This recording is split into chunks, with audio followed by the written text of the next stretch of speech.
नमस्कार, आप देख रहे हैं इंडिया टीवी। आपके साथ मैं हूं मीनाक्षी जोशी। सुबह के 10 बज रहे हैं। वक्त हो गया है दमदार 10 का। दमदार 10 में आज बात होगी राजस्थान के टोंक की, जहां पर टेंशन लगातार जारी है। महाराष्ट्र विधानसभा चुनाव में प्रधानमंत्री मोदी वर्सेस मल्लिकार्जुन खड़गे के बयान की, असदुद्दीन ओवैसी की बात जो नोटिस पर भड़क गए हैं, बात वोट जिहाद के फतवे की भी होगी। दमदार 10 में खबर दिल्ली में संतों के शंखनाद की, तो झारखंड विधानसभा चुनाव में सीएम योगी और अमित शाह की रैली की। इसके साथ ही इरफान सोलंकी से जुड़ी हुई खबर भी आपको दिखाएंगे।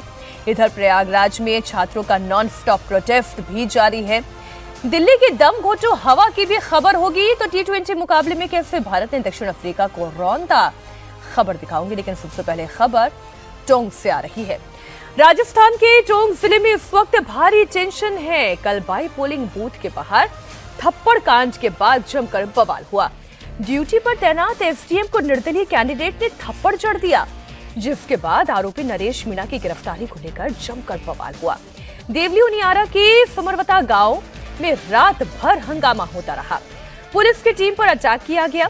35 से ज्यादा गाड़ियों को फूंक डाला गया। 50 गाड़ियों में तोड़फोड़ की गई। पत्थरबाजी में कई पुलिसकर्मी घायल हैं। आरोपी नरेश मीणा की तलाश में पुलिस कॉम्बिंग कर रही है, जबकि नरेश मीणा मीडिया के सामने आकर खुद बोल रहा है, अपने करतूतों को सही ठहराने की दलील दे रहा है। पुलिस ने आज सुबह नरेश मीणा के गांव में कॉम्बिंग भी की। सुबह से ही गांव में पुलिस का जमावड़ा है। टोंक की एडिशनल एसपी ने कहा है कि नरेश मीणा के कुछ समर्थकों को गिरफ्तार किया गया है और नरेश की तलाश भी जारी है। देर रात नरेश मीणा के समर्थकों ने पुलिस पर पथराव कर दिया, उनकी गाड़ी को आग के हवाले कर दिया।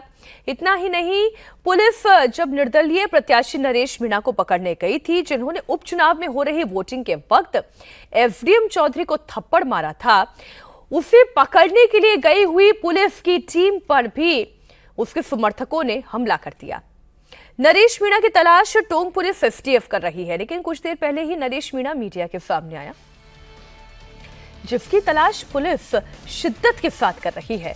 उसने खुलेआम मीडिया से बात की, पुलिस पर ही पूरी हिंसा का आरोप भी लगा दिया। मीणा ने कहा कि पुलिस ने बर्बरता की, महिलाओं बच्चों को मारा।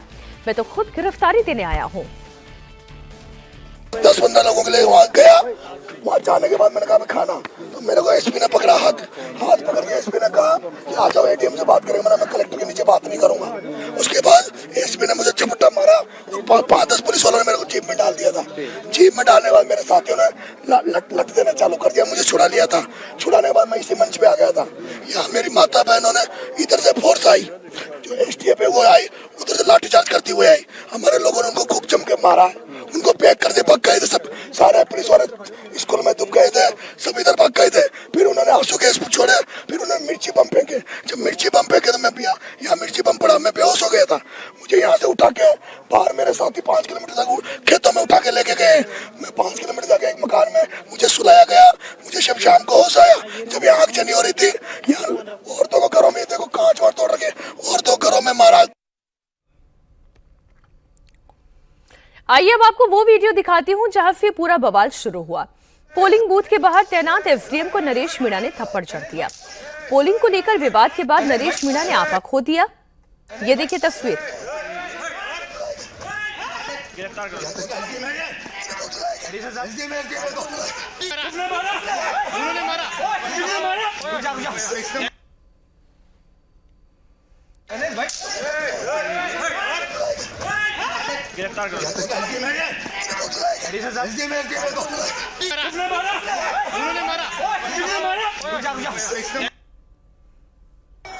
इसी थप्पड़ कांड के बाद राजस्थान का ये टोंक शहर जल उठा। एसडीएम से बदसलूकी के मामले में पुलिस नरेश मीणा को गिरफ्तार करने के लिए गांव समरवता पहुंची, और जब पुलिस की टीम वहां पर पहुंची तो फिर क्या हुआ, वो तस्वीरें देखिए। उनियारा के समरावता गांव में उपचुनाव के दिन जम के हंगामा हुआ। थप्पड़ कांड के बाद जो कुछ हुआ उसकी तस्वीरें आपके सामने हैं। आप देखिए, नरेश मीणा ने एसडीएम को थप्पड़ मारा और उसके बाद यहां पर धरना शुरू हुआ। धरना के बाद जब पुलिस ने नरेश मीणा को गिरफ्तार करने की कोशिश करी, तब यहां पर नरेश मीणा के समर्थकों और पुलिस के बीच झड़प हुई और गाड़ियों में आग लगा दी गई, तोड़फोड़ हुई। देखिए, ये गाड़ी है, बताते हैं नरेश मीणा की गाड़ी है ये, जिससे नरेश मीणा आया था। और नरेश मीणा की गाड़ी के अलावा अन्य गाड़ियां यहाँ पर जो समर्थकों की थी वो जला दी गई हैं। ये देखिए, एक के बाद एक गाड़ियां यहाँ पर खड़ी हुई हैं। क्या कार, क्या बाइक्स, पुलिस की गाड़ियों को भी जलाया गया है। ये बाइक आप देखिए यहाँ पर, बुलेट, और ये तमाम गाड़ियां हैं। आगे और भी जो तस्वीरें हैं वो भयावह हैं। पूरे गांव में जो स्थिति रात को इस तरीके की थी कि भगदड़ जैसी स्थिति मच गई थी। लगभग 30 से 35 बाइकों को जलाया गया है। तमाम पुलिस की गाड़ियों को जलाया गया है, तोड़फोड़ की गई है बाइक में। आप देखिए, ये बाइक जो टूटी फड़ी हुई है, यहाँ पे ये जो बाइकें हैं ये जली हुई हैं। अब आप देखिए, इस जगह पर यहाँ एक पुलिस की गाड़ी थी जिसको जलाया गया और गाड़ियों में आग लगा दी गई। और हालत ये है कि यहाँ पर जो स्थिति है वो पूरी तरीके से बिगड़ गई। लोगों का कहना है कि यहाँ पर शांति से सब कुछ धरना चल रहा था, लेकिन पुलिस ने जिस तरीके से पहले इस पूरे धरना को खत्म करने की कोशिश की, नरेश मीणा को गिरफ्तार करने की कोशिश करी, और उसके बाद ही ये हंगामा शुरू हुआ। लगभग 30 से 35 गाड़ियां इस जगह पर और 20-25 गाड़ियां इस जगह पर पूरी तरीके से जल के खाक हो चुकी हैं। ये आप गाड़ी देखिए यहाँ पर जो खड़ी है, ये एक पुलिस की गाड़ी है। इसके आगे भी 2 गाड़ियां जो हैं पुलिस की जीप, और वो अलग अलग जगह पर वो पूरी तरीके से जल के खाक हो चुकी हैं। ये बाइक देखिए, लगभग 10 से 12 बाइकें तो इसी जगह पर है जो जली हुई है। उसके अलावा आगे जो तमाम जो बाइकें पड़ी हुई हैं, देखिए उसमें आग लगाई गई है। जम के तांडव मचा है यहाँ पर। बताया गया कि नरेश मीणा को हिरासत में तो लिया गया, लेकिन उसके बाद नरेश मीणा हिरासत से फरार हो गए। लेकिन इस जगह पर, यानी ये जो गाँव था, यहाँ पर उपचुनाव वाले दिन जिस जगह पर मतदान हो रहा था, पहले वहाँ पर एसडीएम को नरेश मीणा ने थप्पड़ मारा और उसके बाद फिर जब नरेश मीणा को गिरफ्तारी की तैयारी की गई, तब नरेश मीणा ने सोशल मीडिया पर आह्वान किया, तमाम लोगों को बुलाया, जिसके बाद हजारों की तादाद में यहाँ पर लोग आए। सामने जो मंच आपको लगा हुआ दिख रहा है, उस मंच पर नरेश मीणा खुद बैठा हुआ था और उसके बाद यहाँ पर लगभग 5 से 10 हजार लोगों की भीड़ थी। गाड़ियाँ देखिए यहाँ पर जली हुई हैं। जिसको जो जगह मिली वो वहाँ पर यहाँ से फरार हुआ। जब यहाँ पर आंसू गैस के गोले और फायरिंग की गई पुलिस की तरफ से, तब ये जो बगल के तालाब जो आप देख रहे हैं, कई लोग इस तालाब में भी फांद गए और उसके बाद बचने का प्रयास करने लगे। पत्थर ही पत्थर आपको यहाँ पर नजर आएंगे, क्योंकि जम के पथराव हुआ है। पुलिस ने आंसू गैस के गोले छोड़े हैं, फायरिंग तक के हुई है।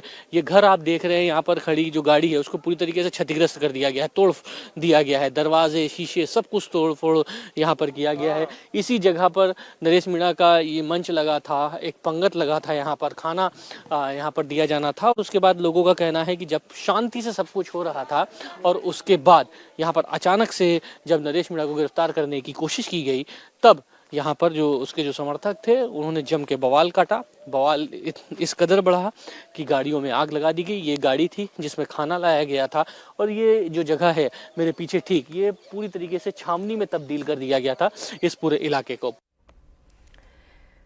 नरेश मीणा के समर्थकों ने पूरी रात जबरदस्त हंगामा किया। टोंक में हिंसा हुई। करीब 35 गाड़ियों को आग के हवाले कर दिया गया। 50 से ज्यादा गाड़ियों में तोड़फोड़ हुई। नरेश मीणा के समर्थकों ने जबरदस्त पत्थरबाजी की, रात भर बवाल किया। नरेश मीणा के समर्थकों की हिंसा में कई पुलिसकर्मी बुरी तरह से घायल हैं। उनियारा के समरावता गांव में जिस वक्त हंगामा हुआ, उस वक्त रात को किस तरीके से बवाल मचा और उसको रोकने के लिए किस तरीके से फायरिंग हुई है कितनी बड़ी तादाद में, उसका सबसे बड़ा एग्जांपल इंडिया टीवी आपको दिखा रहा है। मैं जिस जगह मौजूद हूँ, मेरे पीछे आप देखिए, ये वही जगह है जहां पर मतदान हो रहा था। मतदान स्थल के पास यहाँ पर जम के हंगामा हो रहा था। अब आप देखिए, रात को जिस वक्त बवाल हो रहा था उस वक्त किस तरीके से फायरिंग हो रही थी। ये देखिए, तमाम जितने आंसू गैस के जो गोले छोड़े जाते हैं वो यहाँ पर पड़े हुए हैं। और देखिए, आंसू गैस के गोले, ये देखिए, ये टीयर शेल जो फेंके जाते हैं, ये आंसू गैस के गोले यहाँ पर कितने चलाए हैं, उसके खोखे पड़े हुए हैं। ये देखिए, सारे आंसू गैस के गोले चढ़े। इतना ही नहीं, जम के फायरिंग हुई है। ये देखिए, ये कारतूस के खोखे, 12 बोर के कारतूस के खोखे अब तक के सबसे बड़ी खबर मैं आपको दिखाता हूं कि किस तरीके से यहाँ पर फायरिंग हुई है, किस तरीके से आंसू गैस के गोले छोड़े हैं। बड़ी तादाद में यहाँ पर आंसू गैस के गोले छोड़े गए हैं।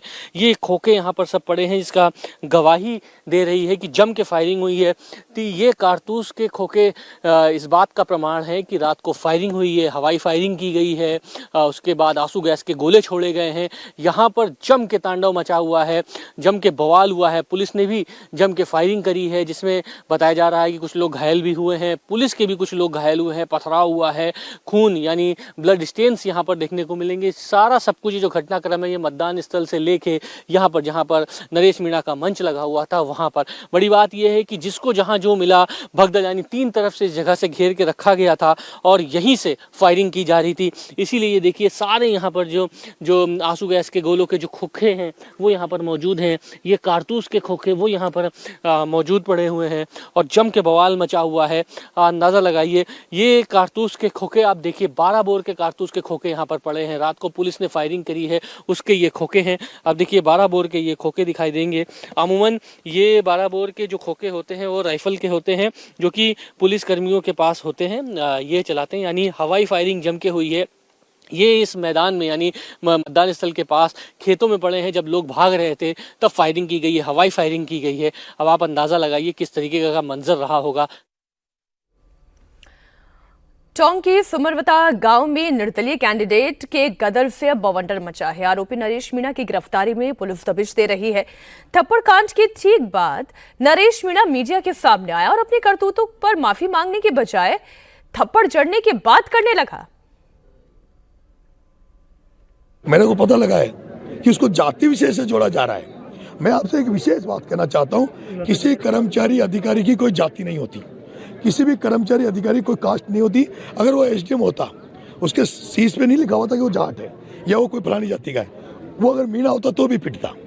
और मैंने थप्पड़ मारी है, मैं मानता हूँ, और उसके मैंने दुखी हूँ कि उसकी एक पड़ी, उसकी 2 पड़नी चाहिए। जब मुझे ये पता लगा, अफसोस इसलिए हो रहा है, मुझे जब बाद में ये पता लगा कि इस अमित चौधरी ने हिंडोली में एसडीएम रहते हुए एक दलित महिला के साथ बदतमीजी करी थी, उस दलित महिला के साथ मारपीट करी थी, उस मामले में एपीओ हो चुका है।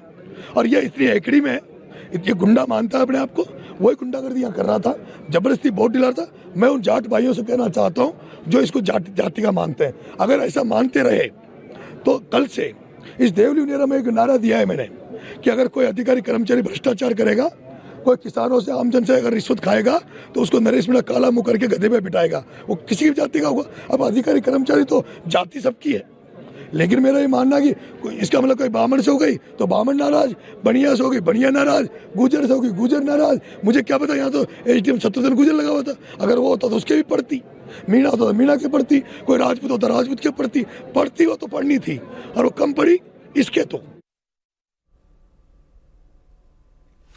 टोंक हिंसा के बाद अब तक 60 गिरफ्तारियां हो चुकी है। मीडिया के सामने आकर बयानबाजी करने वाला आरोपी नरेश मीणा लेकिन अभी भी गिरफ्त से बाहर है। अगर नरेश मीणा को किसी बात का कोई डर नहीं सता रहा है तो मीडिया से बात करने की जगह वो खुद जाकर अपनी गिरफ्तारी क्यों नहीं दे देता। पुलिस की टीम हालांकि लगातार ग्राउंड पर डेरा डाले हुए है। अब तक का जो घटनाक्रम है उसमें कल जो घटनाकारी थी उसके बाद में 4 प्रकरण दर्ज किए गए हैं और इन प्रकरणों में अभी तक जो है 60 व्यक्तियों की गिरफ्तारी की गई है और इनका मेडिकल और इनका जो टेक्निकल एविडेंस के बेस पे इनके खिलाफ जो अरेस्ट के बाद जो बाकी लोगों का उनको भी गिरफ्तार करने की कार्रवाई जो है की जा रही है। नरेश मीणा अभी गांव में पहुंचा, यहाँ पर कल घटनाक्रम हुआ था और खुद की गिरफ्तारी करने के लिए क्या पुलिस इसको चेक करवाते हैं एक बार। कोई मेरे पास भी सूचना मिली है लेकिन इनको तो वेरीफाई करवा रहे हैं एक बार इसको। कल जो घटनाक्रम हुई उसमें कोई घायल हुआ पुलिसकर्मी है? इसमें लगभग 10 पुलिसकर्मियों के मामूली चोटें आई हैं, सभी ठीक हैं और सामान्य उपचार करके उनको छुट्टी दे दी गई है। पथराव में और ग्रामीणों में जो पथराव किया उनसे जो बाहर से लोग जो आकर के आए हुए थे उन्होंने ग्रामीणों पे भी पत्थर फेंके, इसमें कुछ ग्रामीण भी चोटिल हुए हैं। ज्यादातर लोग इसके जो समर्थकों से बाहर से लेकर के आए थे और बाद में अंधेरे का फायदा उठा करके इन्होंने पथराव किया और उसमें 2 गवर्नमेंट व्हीकल के अलावा कुछ निजी वाहन भी जो इसमें जले हैं, कुछ मोटरसाइकिलें भी जली हैं। हमारे सहयोगी मनीष भट्टाचार्य टोंक से इस वक्त लाइव जुड़े हुए हैं। मनीष, लेकिन ये बड़ी कमाल की बात हो गई, आप वहां रिपोर्ट दिखा रहे हैं, पुलिस दबिश दे रही है, लेकिन ये कैसी दबिश है पुलिस की कि आरोपी मीडिया से आकर बात भी कर ले और पुलिस को कानों कान खबर भी ना लगे?